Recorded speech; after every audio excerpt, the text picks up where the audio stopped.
Vas-y, ok, tu me donneras le top. C'est vos cafés qui arrivent, je pense. Ouais.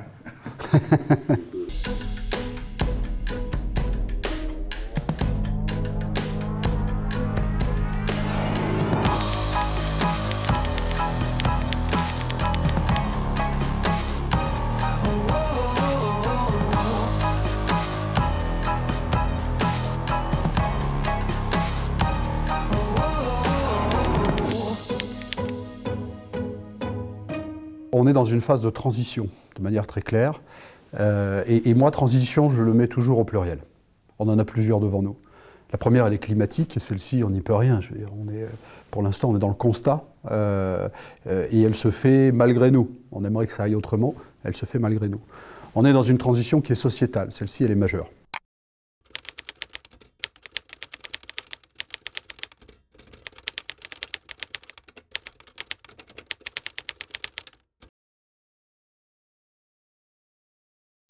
Elle a été catalysée avec la période Covid. Et cette transition sociétale, elle est d'abord des habitants qui voient le modèle de demain différent de ce qu'il peut être aujourd'hui, mais aussi de ceux que nous recevons, qui aujourd'hui n'attendent plus forcément la même chose. Dans l'acte de consommation du tourisme, aujourd'hui, on veut consommer mieux. Ce modèle, il est pas viable sur le long terme. Et je pense qu'il n'est même pas souhaitable, à la fois pour des raisons écologiques, mais aussi pour des raisons économiques et sociales. Une saison comme cette saison sur notre station a vu un manque de neige en début de saison. Et donc on sait que l'avenir nous amène vers des moments où on n'a pas une neige garantie tout le temps et où il faut savoir proposer autre chose. Et je pense offrir aux visiteurs le fait de venez chez nous. Il y a du ski, ça va être très bien, vous allez passer des super vacances. S'il n'y a pas de ski, c'est pas grave, on va s'occuper de vous, vous allez passer des super vacances quand même. Il y a aussi un chiffre qui est utile d'avoir toujours en tête, c'est que la montagne aujourd'hui, c'est 2% du territoire qui est aménagé au service des 98 autres %.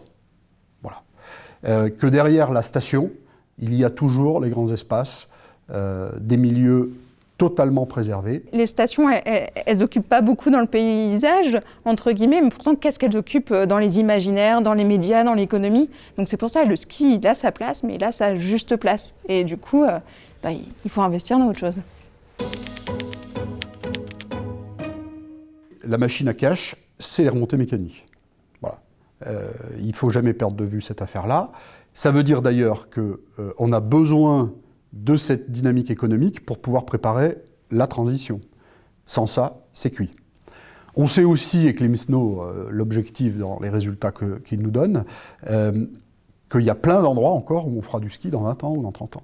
Faire de la neige, des investissements pour de la neige de culture, ça a du sens si on a une vision qui nous permet de dire qu'on va amortir les investissements qu'on a mis en œuvre. C'est juste du raisonnement économique. 50% du chiffre d'affaires se fait en dehors de l'activité liée au ski. Donc on voit aussi qu'il y a un besoin, une envie de montagne de plus en plus forte, des urbains notamment, et qui viennent pas que pour le ski. Ils viennent parce qu'à la montagne, justement, on y trouve le grand air, le silence, l'observation de la nature. Et en fait, on en a de plus en plus besoin, vu qu'on est dans un monde de plus en plus urbanisé. Et donc, est-ce qu'on a besoin d'aménager des territoires de montagne pour reproduire ces espaces urbanisés, alors qu'aujourd'hui, on n'est plus dans les années 60, les attentes ne sont pas les mêmes. Sur les périodes un peu moins chargées, c'est là qu'il faut promouvoir et essayer de faire venir de nouveaux publics, de nouvelles personnes. Et nous, c'est la stratégie qu'on développe typiquement à Samoin, que ce soit sur l'hiver ou que ce soit sur l'été. Et cet hiver, on a accueilli les championnats du monde de nage en eau glacée. À la mi-janvier, c'est pas par hasard. La mi-janvier, c'était une période creuse. Eh bien, on les a mis à ce moment-là et on a fait venir des gens de 40 nationalités à Samoin et on a rempli certains hébergements. La station a tourné beaucoup avec ces championnats du monde sur une période creuse. Notre job, c'est de faire du tourisme. Et je le dis ici comme président de l'Agence régionale du tourisme, nous continuerons de faire voler des avions. Et il faut le dire de manière très claire. Faire l'inverse, je pense que ce serait une erreur durable, avec le risque qu'on perde une génération, voire 2 générations, qui n'est plus ce logiciel du voyage, ce logiciel du déplacement. Et si je m'autorise de dire qu'il faut continuer de le faire, c'est parce qu'en réalité, les transports sont de plus en plus propres. Et donc il faut plutôt qu'on accompagne habilement, là encore, cette forme de transition autour du transport, et ne pas perdre la culture du déplacement, la culture du voyage, qui est aussi la culture de l'ouverture et du regard qu'on porte sur les autres. Voilà, sujet de la mobilité. C'est aussi la mobilité au sein même de la vallée, au sein même de la station. Et là, évidemment, il faut convoquer toute la question des énergies nouvelles.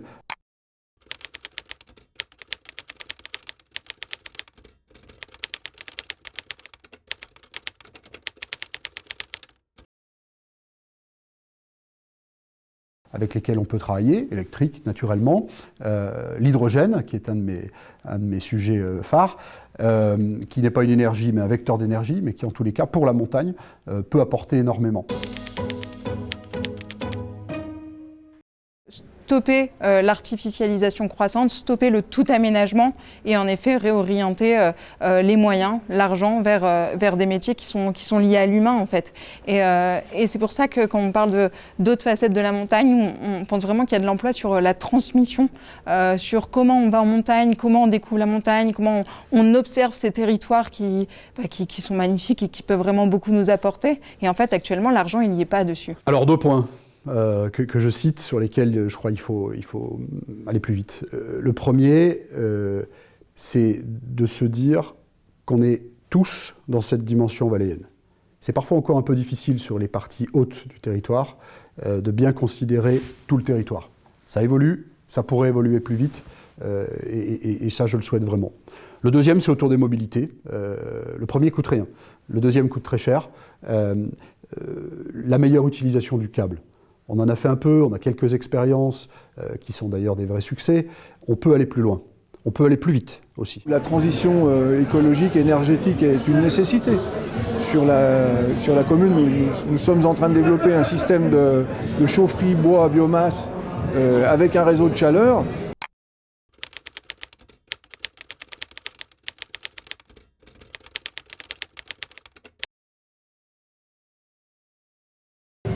Je veux dire, dans le contexte actuel, voilà, c'est une façon d'utiliser un matériau local pour chauffer des équipements locaux, plutôt que de faire venir du pétrole ou du gaz de l'autre bout de la planète sur des modèles, sur des prix qu'on maîtrise absolument plus. En fait, ce qu'il faudrait, c'est idéalement ne plus aller vers de la construction, mais déjà occuper les lits inoccupés, sortir des lits froids et faire en sorte qu'on ait un confort thermique hiver comme été pour que ces bâtiments ils soient vivables, tout simplement, et qu'ils soient aussi accessibles à la population locale. Je trouve que c'est vraiment très dommage de dire que les villages se vident et que ce deviennent des résidences secondaires. On a quelques mouvements en ce moment en Tarentaise que je peux comprendre, de nous dire stop au béton. On ne peut pas arrêter du jour au lendemain. On ne peut pas arrêter du jour au lendemain, d'abord parce qu'on a une érosion de 3000 lits par an en Tarentaise. Une érosion naturelle de 3000 lits qui sortent des lits professionnels et qui donc du coup deviennent des lits à rendement zéro. Et si on a des lits à rendement zéro, 3000 par an, ça va très vite et on a vite fait d'abîmer notre modèle économique. Il faut du courage politique pour se dire qu'il y a une vision. Actuellement, on se dit c'est une économie touristique qui va faire le développement de mon territoire. En fait, c'est inverser un peu ce modèle de développement territorial en se disant peut-être que l'objectif, c'est d'avoir des personnes, en effet, qui vivent à l'année. Donc, penser des services au regard des besoins de cette population plutôt qu'au regard des besoins d'une population passagère, touristique. Et donc, c'est pas facile, il y a des renoncements à faire pendant quelques années, se dire qu'il y a peut-être des mannes financières qu'on va pas avoir à court terme, mais qu'à moyen long terme, ça va permettre vraiment une vie sur le territoire. Je pense qu'il y a une peur un petit peu de voir changer les choses. Parce que l'évidence est là, je pense qu'il n'y a plus de sujet. Il y a une peur de devoir changer ses habitudes, de devoir évoluer, de devoir peut-être un peu se remettre en cause et puis Puis après, des peurs aussi économiques, parce qu'il y a des lourds investissements derrière tout ça. Si ça ne marche plus, comment on va faire? C'est des chefs d'entreprise, c'est des gens qui travaillent, qui vivent de ça, qui doivent se réinventer un peu, beaucoup, pour certains, et c'est beaucoup de soucis.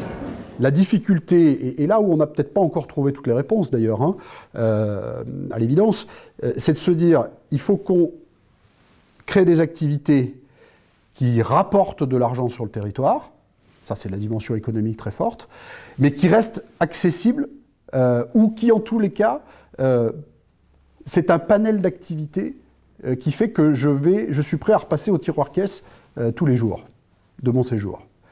Ça marche avec les remontées mécaniques, parce que les remontées mécaniques, une fois qu'on est en haut du domaine et qu'on va descendre, il y a 1000 manières de descendre.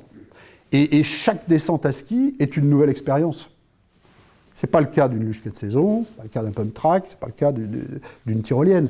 La météo évolue, mais enfin, le parcours, il est tellement guidé et enfermé que de toute façon, on ne choisit pas. La vitesse, on a peu d'incidence à titre individuel pour changer son expérience. Ce qui est difficile, et c'est pour ça que le pari il est collectif, c'est que en fait, pour repenser notre économie, il n'y a pas une solution magique. Il va vraiment falloir penser à l'échelle de nos territoires de montagne, de nos vallées, et de se dire qu'est-ce qui fait la richesse de mon territoire, pourquoi les gens viennent ici et pas ailleurs, et aussi comment je veux développer une activité à l'année.